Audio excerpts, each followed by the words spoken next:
जय हिंद दोस्तों। क्या आप जानते हैं दुनिया की सबसे अमीर पार्टी कौन सी है? क्या आप जानते हैं दुनिया की सबसे बड़ी पार्टी कौन सी है?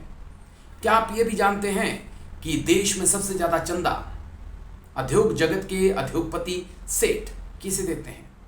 यकीनन आपके दिमाग में एक ही नाम आया होगा, नाम बीजेपी का होगा। लेकिन अगर हम कहें कि इसी बीजेपी के नेता चोरी करते हुए पकड़े गए हैं, देश के खिलाफ आतंकी गतिविधियों में संलिप्त पकड़े गए हैं, तो आप क्या कहेंगे? चलिए, आतंकी गतिविधियों की बाद में बात करेंगे, पहले चोरी की बात कर लेते हैं। दरअसल आज एक बड़ी अहम खबर मुझे मिली। सुबह जब मैं उठा तो एक खबर मिली कि भारतीय जनता युवा मोर्चा के दो नेताओं को चोरी के आरोप में गिरफ्तार किया गया है। और चोरी किस बात की जानेंगे तो शायद आप भी हैरान रह जाएंगे। चोरी एक मोबाइल की, स्नैचर। भारतीय जनता युवा मोर्चा के नेता नहीं बल्कि उपाध्यक्ष हैं, एक वो स्नैचर हैं, एक आईटी सेल के प्रभारी हैं, वो स्नैचर निकले हैं। अब आप बोलेंगे खबर कहाँ की है, तो खबर मैं आपको बता दूं, खबर मामा के राज्य की है। अब बोलेंगे मामा कौन? मामा यानी कि शिवराज सिंह चौहान, जिन्हें मामा कहा जाता है मध्य प्रदेश में, उनका गृह जिला है सीहोर। वहां से बीजेपी युवा मोर्चा मंडल उपाध्यक्ष अजय तेजी और उनके साथ आईटी सेल प्रभारी मोहित भट्ट को मोबाइल चोरी करने के आरोप में गिरफ्तार किया गया है। और मोबाइल भी किसका चोरी किया जानेंगे आप? एक दूध वाले का। वो दूध वाला जो दिन भर जानवरों को घास खिलाता है, फिर शाम को सुबह उनका दूध लेता है, लोगों के घर तक पहुंचाने जाता है, उसी से उसका परिवार चलता है। और ये दो नेता जिनकी फोटो भी आप देख पा रहे हैं, ये उसके मोबाइल, उसकी बाइक के ऊपर से मोबाइल लेकर जो है फरार हो जाते हैं। हैरानगी भरा ये मामला है। बाइक नहीं, माफ करिएगा, साइकिल पर 14 दिसंबर की पूरी बात है। वो दूध देने जाता है और साइकिल पर अपना मोबाइल रख के जस्ट 10 कदम की दूरी पर दूध देना जाता है। तभी बाइक पर सवार दो लोग आते हैं और उसके मोबाइल को उठाकर फरार हो जाते हैं। वो काफी तलाश करता है, नहीं पता चलता है। उसके बाद पुलिस में शिकायत दर्ज कराता है।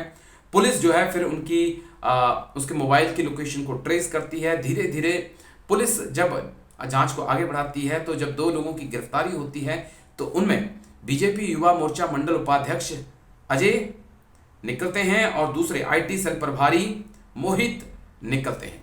तो अंदाजा आप लगा लीजिए क्या हालात हैं। इसलिए हम कहते हैं कि मंदिर, मस्जिद, तमाम मूर्तियों से ज्यादा इस देश को शायद रोजगार की जरूरत है। मंदिर आप बनाइए, इसमें कोई दो राय नहीं है, लेकिन उससे ज्यादा शायद आप फोकस इस बात पे करें कि लोगों को रोजगार कैसे दिए जाएं, तो ज्यादा अच्छा होगा। चलिए आगे बढ़ते हैं। एक और खबर, इससे देखिए थोड़ा सा, क्योंकि सबसे ईमानदार पार्टी होने का, देशभक्त पार्टी होने का तमगा जो है गोदी मीडिया कहीं ना कहीं बीजेपी के नेताओं को देता है और बीजेपी को देता है। जैसे ऐसे लगता है कि कांग्रेस हो, AIM, Sapa, Basapa, TMC, ADMK, AIDMK, तमाम पार्टियां जो है वो देश विरोधी हैं। सिर्फ एक ही पार्टी जो है वो देश से प्यार करती है, वो बीजेपी है। लेकिन सच्चाई क्या है दोस्तों? शायद मीडिया आपको एक खबरें नहीं बताता है। मुझे जब मैं इस खबर को ढूंढ रहा था, बीजेपी के दो नेता जो चोर निकले हैं, तो एक खबर और मिली मुझे कि 2017-18 के आसपास जो है मध्य प्रदेश में ही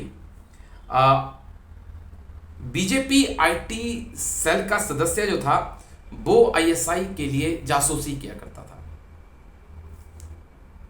देख लीजिए, आप अपने आप समझ लीजिए, दिन में भगवान का राम और रात को पाकिस्तान का काम। ये बीजेपी के नेता किया करते थे। इनकी गिरफ्तारी हुई है 10 फरवरी 2017 की ये खबर है। 5 साल हो गए हैं, तो अंदाजा आप यहीं से लगा सकते हैं आप।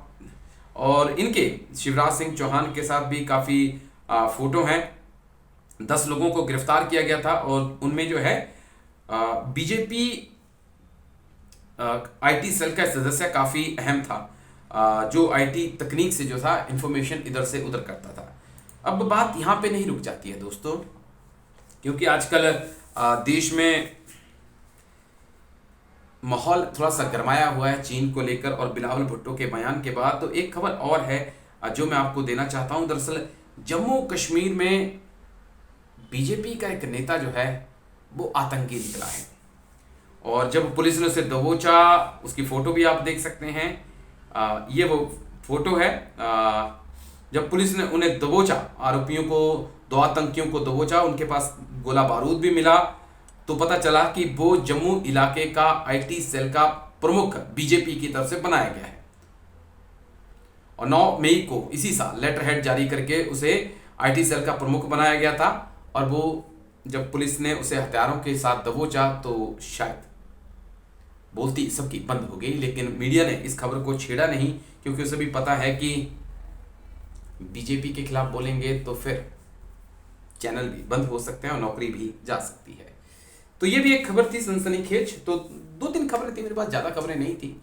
थोड़ी सी तबीयत अपनी आजकल ऐसी ढीली सी चल रही है, लेकिन ये खबर बहुत इंटरेस्टिंग थी। जो मामा शिवराज सिंह चौहान के गृह जिले में बीजेपी का ही नेता, बीजेपी के दो नेता जो हैं, भारतीय जनता युवा मोर्चा के अध्यक्ष और आईटी सेल के प्रभारी चोर निकलते हैं, स्नैचर निकलते हैं, तो पता चल जाता है कि देश में रोजगार की क्या हालत है। और अगर दुनिया की सबसे अमीर पार्टी और बड़ी पार्टी के नेता ही ऐसा करने पे मजबूर हैं, तो समझ सकते हैं आपकी हालत इस वक्त देश के अंदर क्या है। चलिए, उम्मीद है वीडियो आपको अच्छा लगा होगा। आवाज़ में आज बहुत दम नहीं है, क्योंकि तबीयत थोड़ी सी ठीक नहीं चल रही है, लेकिन फिर भी कोशिश थी कि चलिए गैप ना डाला जाए, कुछ ना कुछ वीडियो बनाया जाए, आप तक छोटी मोटी इन्फॉर्मेशन वो पहुंचाई जाए जो गोदी मीडिया आप तक नहीं पहुंचाता है। वीडियो अच्छा लगे तो लाइक शेयर सब्सक्राइब जरूर करिएगा। नमस्कार, जय हिंद, वंदे मातरम।